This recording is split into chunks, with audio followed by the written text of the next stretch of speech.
Programang ito ay rated SPG. Striktong patnubay at gabay ng magulang ang kailangan. Maaaring may masiselang tema, lengguwahe, karahasan, sexual, horror o droga na hindi angkop sa mga bata. Maligayang pagbabalik mga kaibigan. Narito ang ating aabangan na hindi nyo dapat papalampasin sa EPJ Batang Quiapo. Isa sa mga tao ni Mio Roberto ang inutusan na mag-ikot para mambili ng voters buyer para panigurado na mananalo ang mga gerero sa eleksyon. Ngunit nagkakataon na lumabas si Erica. Hindi inaasahan Erica na magkikita siya ng mga tauhan ng kanyang papa. Habang si Santino sa sobrang pag-alala kay Erica, nag-ikot-ikot ito at nagtanong-tanong sa mga kapitbahay kung nakita nila si Erica. Sa kabilang banda, agad namang sumugod si Tanggol Ramon para iligtas ang kanyang lula Tinding kung saan ang lugar ni Pilar. Ngunit agad itong pinaalam ni Olivia sa kanyang mama Pilar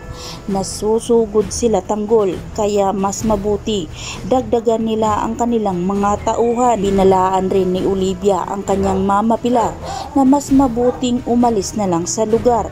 Ngunit nagmamatigas si Pilar. Hindi siya aalis hanggat hindi niya makukuha ang mga titulo ng lupain. At balak pa niya na kapag mabawi na niya ang mga titulo, sa kanya ililibing sila Tanggol Ramon at Marites sa lugar. Habang dahan-dahan na papasok si Tanggol sa loob para iligtas ang kanyang lula Tinding, narinig nila ni Tinding ang putukan. Kaya alisto rin si Tinding na nagsasabi na nandyan na ang kanyang apo para iligtas sila. Ngunit bihado si Tanggol dahil sa dami-daming dinagdag ni Pilar sa kanyang mga tauhan at mga magagaling pa ito. Sinundan ni Ramon si Tanggol para tulungan. Nakipagbakbakan si Ramon at nakipagpalitan ng putok. Ngunit kahit magaling si Ramon sa bakbakan, naunahan pa rin si Ramon sa mga tauhan ni Pilar. Pinalo si Ramon kaya natamaan dahilan sa kanyang pagkaluhod. Dito na napansin ni Tanggol kaya napasigaw na lang siya sa kanyang papa. Lumapit si Tanggol para tulungan niya si Ramon, ngunit dito na nahuli si Ramon sa mga tauhan ni Pilar. Pilit ni Tanggol na lumaban, ngunit kulang ang puwersa ni Tanggol para sa mga tauhan ni Pilar. Kaya naman sa huli ay nadakip din si Tanggol.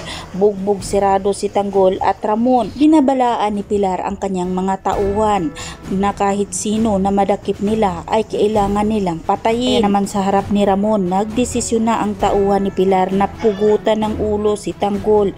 Ngunit nagmamakaawa si Ramon at sumigaw ito na sa kanya na lang gagawin at wag na sa kanyang anak na si Tanggol. Sino nga ba ang makapagligtas ng mag-ama? Ito na nga ba ang katapusan ni Ramon at Tanggol? Yan ang ating aabangan mga kaibigan dito lang sa EPJ Batang Quiapo.